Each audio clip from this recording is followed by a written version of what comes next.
കള്ളവുമില്ല ചതിവുമില്ലാതിരുന്ന മഹാനായ ഉമ്മൻചാണ്ടി സാറിൻ്റെ സർക്കാരിന് സാമാന്യം ദുഷ്പേരുണ്ടാക്കിയ ഒരു സംഭവം ഈ മദ്യനയവുമായി ബന്ധപ്പെട്ട ബാർ കോഴ വിവാദമായിരുന്നു. അതുപോലെ തന്നെയാണ് മഹാനായ മാണി സാറിൻ്റെ ഔദ്യോഗിക കാലാവധി വല്ലാതെ കുറച്ചതിലും ഈ വിവാദം ചെറിയതല്ലാത്ത പങ്ക് വഹിക്കേണ്ടത്. അന്നിവിടെ എന്തൊക്കെ അനാവശ്യങ്ങളാണ് എസ് എഫ് ഐക്കാരും ഡി വൈ എഫ് ഐക്കാരും സി പി എംകാരും മറ്റ് പ്രതിപക്ഷ പാർട്ടിക്കാരും ഒക്കെ കൂടി പറഞ്ഞുണ്ടാക്കിയെന്നറിയാൻ പാടില്ല. മാണി സാറ് 1 കോടി രൂപ വാങ്ങിച്ചു. അതിൽ ഏതാണ്ട് 6000 ഉറുപ്പിയുടെ കുറവ് സംഭവിച്ചതിനെ തുടർന്ന് അദ്ദേഹം അബ്കാരികളെ തിരിച്ചു വിളിച്ചു.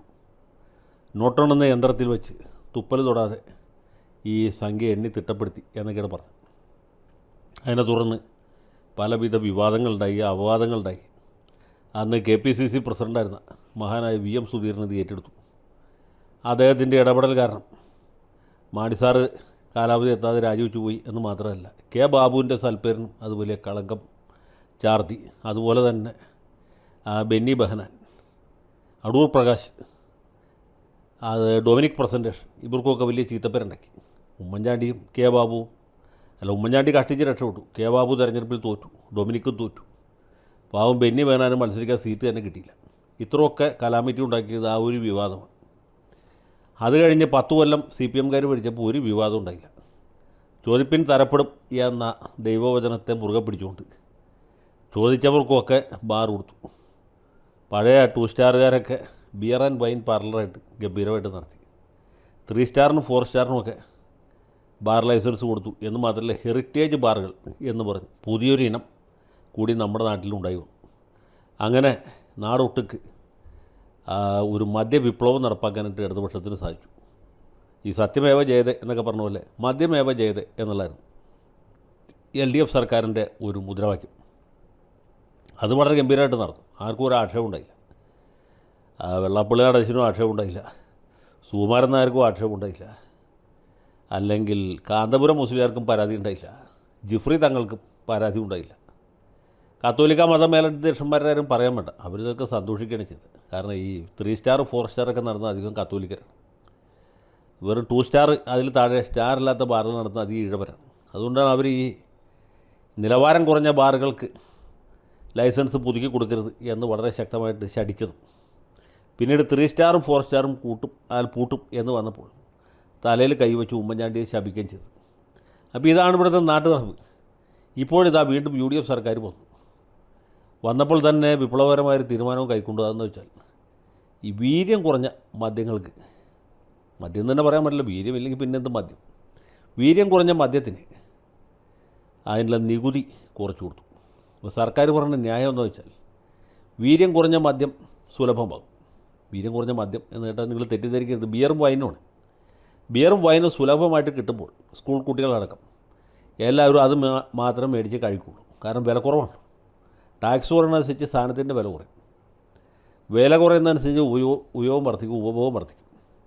ഇപ്പോൾ റമ്മും ബ്രാൻഡിയൊക്കെ കുടിക്കുന്ന കുടിയന്മാർ അവർ കുടി നിർത്തുകയോ അല്ലെങ്കിൽ സുലഭമായിട്ട് കിട്ടുന്ന വൈനാണല്ലോ എന്ന് കരുതി നാളെ തൊട്ട് വൈൻ മേടിച്ച് കഴിക്കാൻ തുടങ്ങി, അല്ലെങ്കിൽ ബിയർ മേടിച്ച് ശ്രമിക്കാം എന്ന് വിചാരിക്കും. അപ്പോൾ എന്ന് വെച്ചാൽ പുതുതലമുറയെ നമുക്ക് ബിയറിലേക്കും വൈനിലേക്കും ആകർഷിക്കാൻ പറ്റും. ഇരുത്തം വന്ന കുടിയന്മാർ ഒരു പക്ഷേ വന്നൊന്നും വരില്ല, എങ്കിൽ പോലും ഈ റമ്മിൻ്റെയും ബ്രാൻഡിയുടെ ഉപയോഗം കുറയ്ക്കാം. അതുവഴിക്ക് ഇവിടെ മദ്യവർജനം നടപ്പാക്കാം. ഇതാണ് പരിപാടി. ഗംഭീര ഐഡിയയാണ്. അങ്ങനെ ഒരു ഐഡിയ വന്നപ്പോഴത്തേക്ക് വീണ്ടും പഴയ ആൾക്കാർ വീണ്ടും പരാതിയുമായിട്ട് പരിഭവമായിട്ട് രംഗത്ത് വന്നിരിക്കുകയാണ്. ഓർത്തഡോക്സ് സഭയിലെ തിരുമേനിമാർ വന്നിട്ടുണ്ട്, അതുപോലെ ജിഫ്രി തങ്ങൾ വന്നിട്ടുണ്ട്, കാന്തപുരം മുസ്ലിയാർ വന്നിട്ടുണ്ട്, മറ്റ് താല്പര്യ കക്ഷികളെല്ലാവരും വന്നിട്ടുണ്ട്. ഇവരെല്ലാവരും സതീശനെ ഉപദേശിക്കുകയും ഗുണദോഷിക്കുകയും ചെയ്യുന്ന കാഴ്ചയാണ് നമ്മൾ കാണുന്നത്. UDFിൻ്റെ പ്രകടന പത്രികയിൽ പറഞ്ഞിട്ടുണ്ട്, മദ്യവർജനം ഫലപ്രദമായി നടപ്പാക്കും. ആ മദ്യത്തിൻ്റെ ഉപയോഗവും ഉൽപ്പാദനവും ഘട്ടം ഘട്ടമായി കുറച്ച് കൊണ്ടുവന്ന് 0-ത്തിലെത്തിക്കും. ഈ VD സതീശൻ്റെ 5 കൊല്ലത്തെ ഭരണം കഴിയുമ്പോഴത്തേക്ക് കേരളത്തിൽ വേറെ എന്ത് സാധനം കിട്ടിയാലും MDMA ഒരു പക്ഷേ സുലഭമായിട്ട് കിട്ടും, പക്ഷേ മദ്യം എന്ന് പറയുന്ന സാധനം കിട്ടാനേ ഉണ്ടാവില്ല എന്നാണ് പറഞ്ഞത്. പക്ഷേ ഇപ്പോൾ കാണുന്നത് വീര്യം കുറഞ്ഞതിന് നികുതി കുറയ്ക്കുകയാണ്. സത്യം പറഞ്ഞാൽ വീര്യം കൂടിയതിനാണ് നികുതി കുറയ്ക്കേണ്ടത്. കാരണം ഈ പാവപ്പെട്ട കുടിയന്മാർ പകലന്തിയോളം പണിയെടുത്ത് ക്ഷീണിച്ച് പരിക്ഷീണിതരായിട്ട് ചെല്ലുമ്പോൾ കുറഞ്ഞ വിലയ്ക്ക് ബ്രാൻഡ് കിട്ടുകയാണെങ്കിൽ എന്ത് ചെയ്യും? ആ കുറഞ്ഞ വിലയ്ക്ക് ഇപ്പോൾ 100 അടിക്കാൻ ഉദ്ദേശിച്ചപ്പോൾ ചിലപ്പോൾ 200 അടിക്കും, എന്നാലും 200 അടിക്കുള്ളൂ. അത് കഴിഞ്ഞ് വീട്ടിൽ ചെല്ലുമ്പോൾ ബാക്കി കുറച്ച് പൈസ അവൻ്റെ ഉണ്ടാവും. കാരണം എന്ന് വെച്ചാൽ മദ്യത്തിൻ്റെ വില കുറയും. മദ്യത്തിൻ്റെ വില കുറയുന്നതനുസരിച്ച് ഒരാൾക്ക് കുടിക്കാവുന്ന ഒരു പരിധിയില്ലേ, അപ്പോൾ ബാക്കി പൈസ വീട്ടിലെത്തും.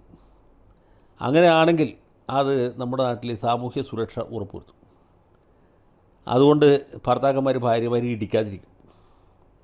അതുപോലെ മദ്യത്തിൻ്റെ ഉപയോഗം മൊത്തത്തിൽ കുറയും. കാരണം കഴിക്കുന്ന സാധനത്തിൻ്റെ വിലയല്ലല്ലോ, കുടിക്കുന്ന വസ്തുവിൻ്റെ അളവാണ് പ്രധാനം. അപ്പോൾ ആ രീതിയിൽ ഒരു ചിന്ത ഉണ്ടാകണം എന്നാണ് എനിക്ക് ബഹുമാനപ്പെട്ട വി ഡി സതീശനോടും അദ്ദേഹത്തിന് ബുദ്ധി ഉപദേശിക്കുന്ന ആളുകളോടും പറയേണ്ടത്. ഇതിപ്പോൾ ബിയറിൻ്റെയും വൈൻ്റെയും വില കുറയ്ക്കുന്നതുകൊണ്ട് എന്താ പ്രയോജനമുള്ളത്? വല്ല സ്കൂൾ കുട്ടികൾക്കോ കോളേജ് കുമാരന്മാർക്കോ വല്ല പോക്കറ്റ് മണിയിൽ മിച്ചം വരുന്ന പൈസ കൊണ്ട് ഒന്ന് ചുണ്ട് നനയ്ക്കാൻ പോകുന്നവർക്ക് ചെറിയൊരു ആശ്വാസം കിട്ടും എന്നല്ലാതെ, അല്ലെ അവർ ഒരു കുപ്പി കുടിക്കാൻ ഉദ്ദേശിച്ചവൻ 1.5 കുപ്പി കുടിക്കും എന്നുള്ളതല്ലാതെ എന്ത് മേന്മയാണ് ഇതുകൊണ്ടുണ്ടാകുന്നത്? അതുകൊണ്ട് സർക്കാർ ഈ തീരുമാനം ഉടനെ തിരുത്തണം. ജിഫ്രി മുത്തുക്കോയ തങ്ങൾ പറഞ്ഞുകൊണ്ടല്ല, കാന്തപുരം AP അബൂബക്കർ മുസ്ലിയാർ പറഞ്ഞുകൊണ്ടുമല്ല, ക്രിസ്ത്യൻ മതമേലധ്യക്ഷന്മാർ പറയുന്നത് കൊണ്ടേ അല്ല. അവരുടെ വാക്കും പ്രവൃത്തിയും തമ്മിൽ ഒരു ബന്ധവുമില്ല. കഴിഞ്ഞ തവണ ഇവർ ഈ മദ്യവർജനത്തിനും മദ്യനിരോധനത്തിനും വേണ്ടി ഒരാൾ വാദിക്കുന്നതിനിടയിലാണ് ഇവിടെ ഈ എറണാകുളത്ത് ഒരു മതമേലധ്യക്ഷൻ കുടിച്ച് മരിച്ചുപോയത്. അപ്പോൾ അതാണ് അവരുടെ ട്രാക്ക് റെക്കോർഡ്. അവർ പറഞ്ഞേക്കുമ്പോൾ ആളുകൾ ചിരിക്കും. ഞാൻ ഇവരുടെ ആരുടെയും അഭിപ്രായത്തെ പിന്തുണയ്ക്കുകയോ പിന്താങ്ങുകയോ അല്ല ചെയ്യുന്നത്. എൻ്റെ സ്വന്തമായ അഭിപ്രായം പറയുകയാണ്. ഈ വില കുറയ്ക്കുമ്പോൾ അല്ലെങ്കിൽ നികുതി കുറയ്ക്കുമ്പോൾ അത് വീര്യം കൂടിയതിൻ്റെ നികുതി കുറയ്ക്കണം. നികുതി കുറയുന്നതുകൊണ്ട് കുടിക്കുന്ന സാധനത്തിൻ്റെ വീര്യം കുറയാൻ പോകുന്നില്ല, അതിൻ്റെ വീര്യം കൂടാനേ പോകുന്നു. അതുകൊണ്ട് കുടിയന്മാർക്കൊരു ആശ്വാസവും ഇവർക്ക് കിട്ടുന്ന കൂലിയുടെ ഒരു ഭാഗമെങ്കിലും വീട്ടിൽ ചെല്ലും. അപ്പോൾ ആ ദിശയിലേക്ക് സർക്കാർ ആലോചിക്കണം. ഏതായാലും KSRTC ബസ്സിൽ സ്ത്രീകൾക്ക് സൗജന്യ യാത്ര അനുവദിച്ച സർക്കാർ കുടിയന്മാരുടെ കാര്യത്തിൽ എന്തെങ്കിലും ഒരു പരിഗണന കൊടുക്കണം എന്ന അപേക്ഷയോട്ട് എളിയ വാക്കുകൾ അവസാനിപ്പിക്കുന്നു. ജയ് ഹിന്ദ്.